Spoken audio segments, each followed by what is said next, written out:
selamat datang dan ikuti saya. Saya memiliki Nothing Phone 4A, dan hari ini saya akan menunjukkan kepada Anda cara merekam layar di perangkat ini.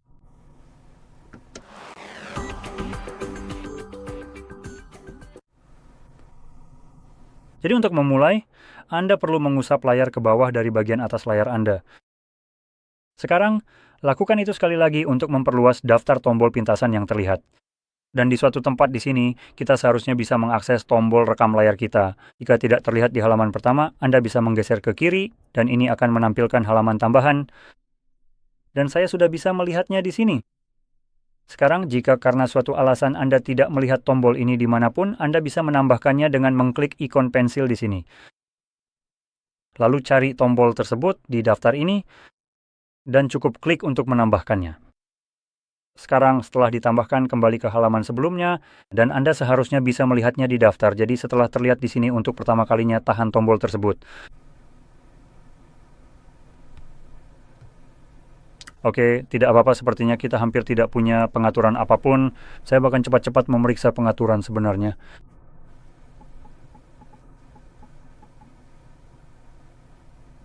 Oke, jadi sepertinya memang benar-benar tidak ada pengaturan untuk kita di sini. Keren. Satu-satunya hal yang bisa Anda ubah adalah apakah Anda merekam seluruh layar atau hanya satu aplikasi saja. Dan jika Anda memilih seluruh layar, Anda sebenarnya mendapatkan opsi tambahan. Jadi kita punya opsi rekam sentuhan. Opsi ini akan merekam titik abu-abu semi-transparan di mana jari Anda menekan layar. Ini bisa berguna untuk video, mungkin seperti yang saya buat seperti ini. Jika video tersebut direkam dari perekam layar, hal lain adalah Anda bisa memilih jenis audio yang akan direkam, dan Anda punya pilihan antara audio perangkat dan mikrofon atau keduanya. Jika Anda berencana menggunakan keduanya, gunakanlah headphone untuk ini. Terkadang yang mungkin terjadi adalah ketika perangkat sedang merekam secara internal audio dari perangkat tersebut. Audio itu kemudian akan diteruskan ke speaker, dan setelah masuk ke speaker, audio tersebut sebenarnya sudah direkam pada titik itu. Jadi ketika audio keluar ke speaker, mikrofon bisa saja menangkapnya untuk kedua kalinya dan merekamnya lagi, yang akan menimbulkan efek gema yang tidak diinginkan. Sekarang saya akan membiarkan ini tetap mati, jadi tidak ada audio yang akan direkam, dan dari situ saya bisa langsung klik mulai merekam. Jadi saya akan melakukannya sekarang. Akan ada hitungan mundur beberapa detik, dan dengan notifikasi, perekaman akan dimulai. Jadi apapun yang Anda lakukan sekarang, sebagian besar akan direkam. Namun terkadang Anda mungkin menemui beberapa aplikasi yang benar-benar melarang Anda untuk merekam.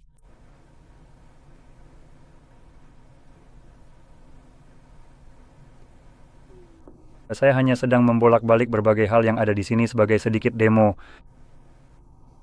Sekarang, setelah Anda selesai merekam, Anda bisa klik ini misalnya, lalu pilih mulai merekam, hentikan merekam, atau Anda juga bisa cukup geser ke bawah, dan Anda akan menemukan notifikasi itu di sana.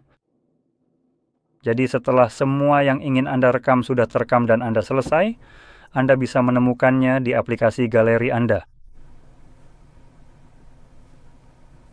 Kita akan menavigasi ke tab kedua, yaitu album. Tidak ada label di sini. Jadi cukup cari ikon bodoh ini.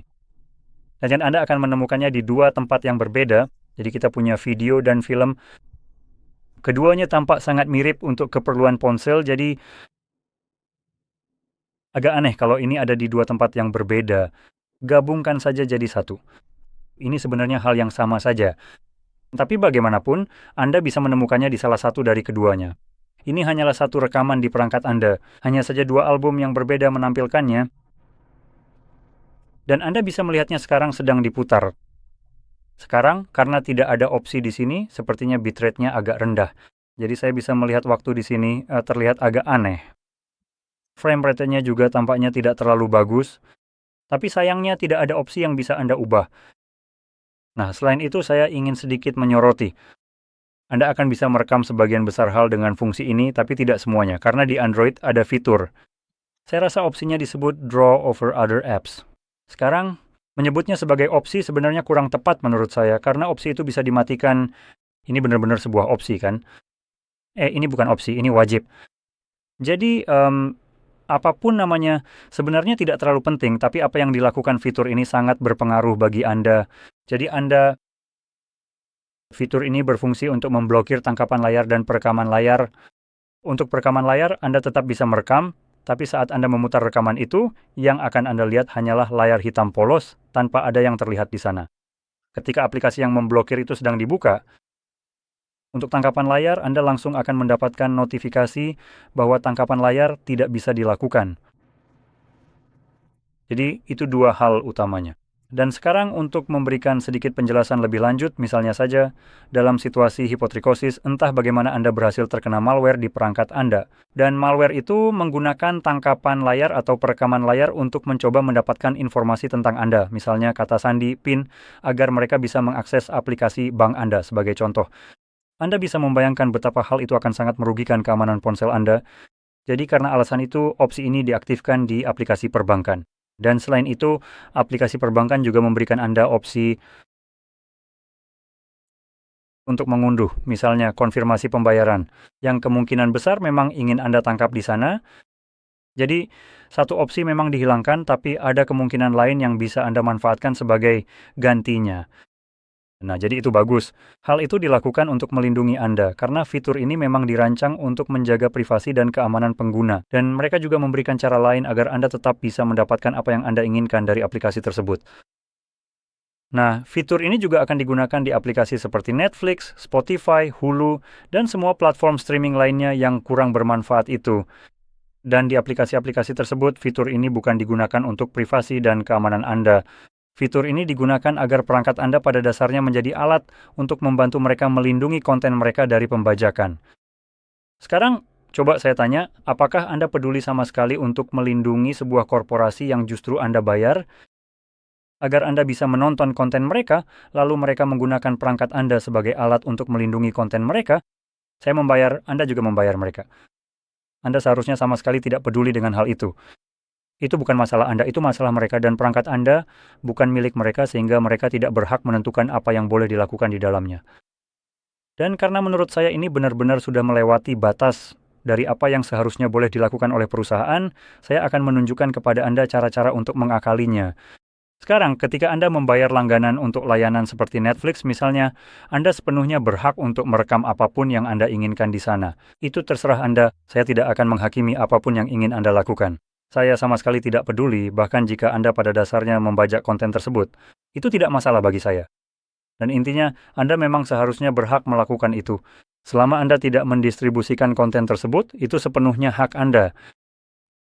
Jadi, sebuah aplikasi yang secara langsung mengambil kemampuan Anda dengan perangkat Anda sendiri, perangkat yang sudah Anda beli dengan uang Anda sendiri. Sepengetahuan saya, Anda tidak mendapatkan sponsor, kan? Atau Netflix juga tidak mensponsori siapapun dan mengirimkan mereka ponsel supaya mereka bisa menonton acara mereka lewat aplikasi itu, benar? Jadi, bukan hanya Netflix secara terang-terangan mencuri data Anda, lalu memblokir cara kerja perangkat Anda, mereka juga ingin Anda membayar untuk itu. Apa Anda bercanda dengan saya di sini? Jadi, sebagai gantinya, kita akan membuka browser setiap kali Anda ingin menangkap layar, baik itu merekam layar atau mengambil screenshot. Misalnya, mungkin Anda sedang menonton suatu acara dan menemukan sesuatu yang lucu di dalamnya, bukan? Dan Anda ingin membagikannya dengan teman-teman Anda. Selama itu masih dalam batas waktu tertentu, seperti di bawah, saya rasa 30 detik atau semacamnya. Ini bukan pembajakan, ini sebenarnya penggunaan wajar, jadi tidak ada alasan untuk diblokir. Karena Anda secara hukum memang punya hak untuk merekam ini jika Anda mau, jadi untuk tujuan itu saya tidak akan menunjukkan secara persis kemana Anda harus pergi, melainkan saya akan mengajarkan Anda cara menemukan tempat yang bisa Anda tuju, karena saat saya menunjukkan tempatnya, kamu tahu, para bajingan DMCA yang suka mengirimkan, kamu tahu ancaman hukum kepada orang-orang yang mengelola situs-situs ini, kan?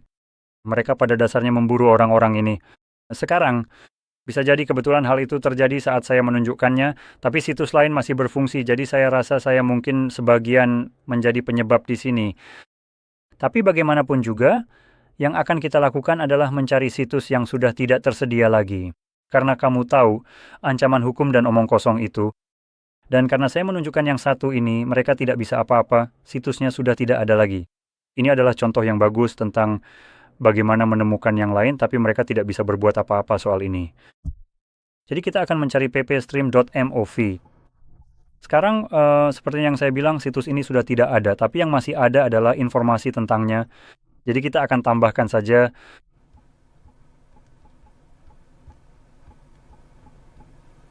alternatif sekarang, kemungkinan besar kamu akan langsung dapat omong kosong Gemini atau AI di sini yang akan merekomendasikan hal-hal seperti Plex entah kenapa. Abaikan saja itu dan dalam kasus ini kamu selalu harus mencari Reddit. Reddit itu semacam benteng informasi untuk hal-hal seperti ini. Jujur saja, memang orang-orang yang akan mencari hal seperti ini, artikel-artikel yang ditulis biasanya adalah yang mencoba mempromosikan omong kosong tertentu. Mereka mempromosikannya karena ada insentif uang di baliknya. Sementara itu Reddit justru mencari layanan terbaik dan sertifikasi bukanlah layanan terbaik. Jadi di sini kamu akan menemukan misalnya berbagai pilihan berbeda yang bisa kamu gunakan untuk menonton kontenmu secara gratis di sana dan juga mengunduhnya. Karena ini berbasis web dan dijalankan sepenuhnya melalui browser yang kamu gunakan apapun itu. Dan terakhir kali saya cek, setiap browser punya kemampuan untuk mengambil screenshot dan merekam layar di dalamnya.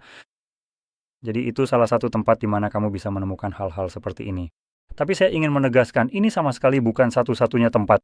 Saya tahu pasti ada sebuah situs web yang memang didedikasikan untuk melacak hal-hal seperti ini. Dan mereka memiliki lebih dari 20 situs berbeda yang terdaftar di sana, dengan beberapa situs tunggal, misalnya memiliki beberapa domain yang berbeda. Untuk tujuan seperti, kamu tahu ancaman hukum dan omong kosong lainnya. Jadi, kamu bisa memanfaatkannya. Dan tergantung bagaimana kamu mencarinya, mungkin kamu mencari sesuatu seperti Netflix gratis atau alternatif gratis untuk Netflix, hal-hal semacam itu. Kamu akan menemukan berbagai jenis thread Reddit yang memberikanmu berbagai tautan ke berbagai tempat. Jadi jika kamu tidak bisa menemukan apapun di sini, kamu bisa menemukannya di tempat lain. Dan itu akan menjadi cara terbaik sekarang. Seperti yang sudah saya katakan, ini hanya untuk informasi kamu dan saya tekankan untuk penggunaan yang legal. Jadi apa yang kamu lakukan dengan informasi itu sepenuhnya terserah kamu. Saya hanya memberikanmu alat untuk bisa mengambil tangkapan layar atau rekaman layar dari konten yang seharusnya bisa kamu tangkap jika kamu mau. Dan seperti yang sudah saya katakan, fair use itu ada karena suatu alasan dan sebuah perusahaan seharusnya tidak, atau setidaknya saya harus diminta persetujuan jika ingin fungsi ini ada di perangkat saya. Tapi Netflix tidak peduli. Dan untuk menjelaskan ini, Netflix tidak pernah meminta, atau situs lain pun mereka tidak pernah meminta persetujuanmu untuk melakukan hal ini. Mereka langsung melakukannya begitu saja, dan di beberapa perangkat, Netflix sudah langsung terpasang di dalamnya. Dan segala jenis syarat dan ketentuan atau ketentuan penggunaan sebenarnya tidak berlaku di sini. Karena aplikasinya langsung melakukannya begitu saja. Tanpa saya perlu memiliki akun sama sekali. Saya sendiri sebenarnya tidak punya akun, jadi saya benar-benar merasa jijik bahwa sebuah aplikasi sampah bisa mengubah cara kerja perangkat saya hanya karena saya membuka aplikasi mereka. Lalu kenapa? Kamu membayar sebuah perusahaan agar aplikasinya sudah terpasang sebelumnya. Itu tidak memberi mereka hak untuk mengubah cara kerja ponselmu hanya karena aplikasi mereka yang buruk itu sedang dibuka sekarang. Jadi, ini pada dasarnya benar-benar mengatasi masalah itu sekarang. Dengan demikian, saya harap ini sangat membantu dan jika iya, jangan lupa untuk like, subscribe, dan terima kasih sudah menonton.